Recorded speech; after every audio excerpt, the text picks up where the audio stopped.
Fui expulso da minha casa de axé, ou decidir sair da minha casa de axé.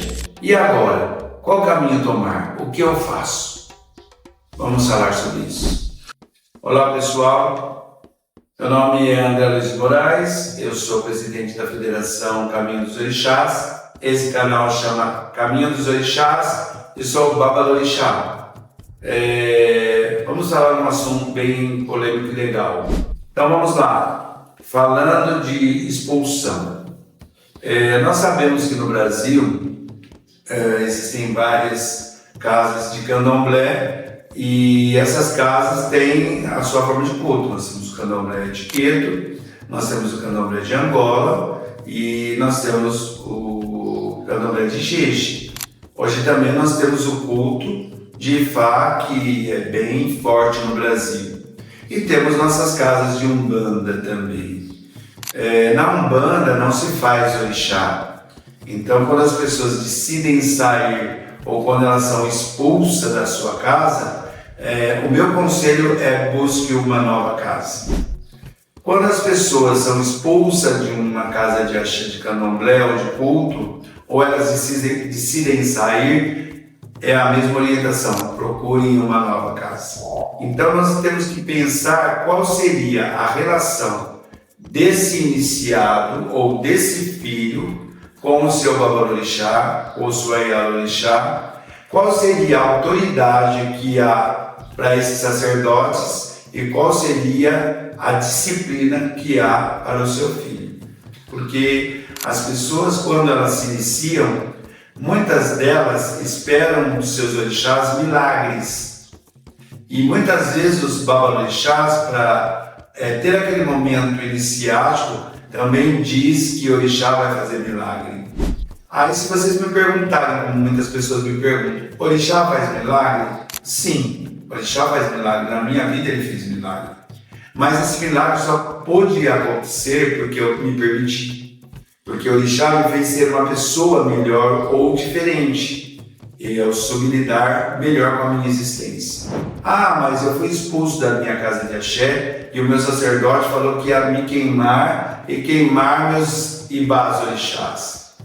Nós temos que ver que o ibá orixá é apenas um ponto energético de uma forma física materializada que o seu filho faz para o seu orixá em devoção àquele orixá. O orixá não está no assentamento, o orixá entra na sua vida, é totalmente diferente. Quando o Babalorixá diz, eu vou quebrar os seus pertences espirituais, que seria seu ibá, aí eu acho que ele tem que haver o conceito dele de sacerdote. Até porque ele não gostaria que ninguém quebrasse o ibá dele. Hoje, nos nossos templos, existe muita invasão de outras crenças chegando lá e pondo fogo, quebrando, destruindo. Qual é o nosso sentimento nessa hora? De revolta, de mágoa, de raiva, de dor. Por quê? Porque quebraram não só os nossos pertences físicos, mas violaram, invadiram o nosso próprio ser, nosso próprio eu espiritual. E mediante essa contestação, que nós levamos esses casos para a justiça, como que um líder espiritual vai usar da sua autoridade de construir um orixá em forma física, que nós chamamos de ibá, e depois ele vai pegar ele mesmo, chutar, quebrar, jogar fora. Então eu acho que aí esse líder tem que haver realmente o seu conceito sacerdotal. Quando nós falamos do filho que também se desliga de uma casa espiritual e depois ele vai para uma outra casa ou para uma outra crença, dizendo que ali só tinha a presença do demônio, do mal, do sem vergonha, da ordinária, enfim. Como ele queira criticar o seu líder espiritual, esse filho também tem que haver os seus conceitos de caráter. Então eu acho que isso é importante a gente discutir na religião dos orixás, porque não, para mim, na minha visão espiritual, até pelo meu tempo de espiritualidade, não existe uma casa melhor que a outra. Não existe uma casa pior que a outra. Existe uma casa que tem uma proposta da sua religiosidade, da sua espiritualidade e daquela crença. Se o líder foi bem preparado, sem sombra de dúvida, aquela casa vai ter um bom preparo. Se o líder não foi bem preparado, ou se ele apenas se tornou um líder porque ele buscou informações em livros e internet, aí fica complicado. Agora, o que não podemos fazer é tratar nosso orixá como se ele fosse apenas uma peça que nós podemos pegar hoje, chamar como se fosse a melhor coisa da nossa vida e amanhã destruir como se fosse a pior coisa da nossa vida. Isso é um conceito que eu acho que tanto os líderes como os seus filhos ou os filhos de orixá deveriam pensar. Uma casa de axé é uma casa onde eu possa, através da minha autoridade, dialogar e orientar o meu filho, como esse filho também pode chegar de uma forma amigável e se posicionando como um bom filho espiritual e dialogar com o seu sacerdote aquilo que não está bem ou aquilo que não está favorecendo naquele momento.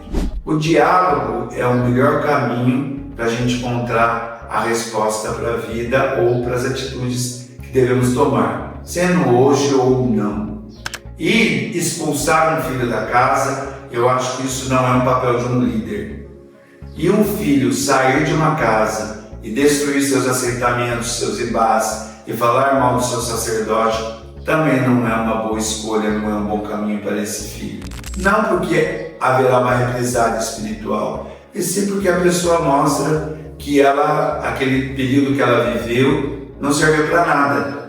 Eu acho que numa relação profissional, afetiva, espiritual, a gente tem que ter essa consciência do período que foi bem, que nos fez bem, e o período que não dá mais, e o diálogo de ser honesto e fazer uma nova escolha. Mesmo que você escolha uma nova religião, não desfaça dos seus bens espirituais de uma forma agressiva ou desrespeitosa. Até porque no mundo espiritual já vi as pessoas falarem que são ex-umbandistas, ex-candombecistas, ex-católico, ex-evangélico, mas eu nunca vi as pessoas jogarem carro no rio, casa no rio, ou carteira com dinheiro no rio, ou sua conta bancária entrega para outra pessoa. Eu acho que a gente tem que ter essa maturidade de saber fazer escolhas e quando fazemos essas escolhas, ter respeito pelas escolhas que fizeram. Se vocês gostaram desse conteúdo, dê um like lá, curta o nosso canal, se inscreva no nosso canal.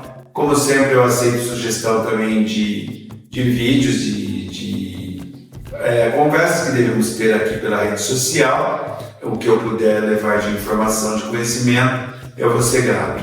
E sigam aí, que o Deus abençoe todos nós. Axé.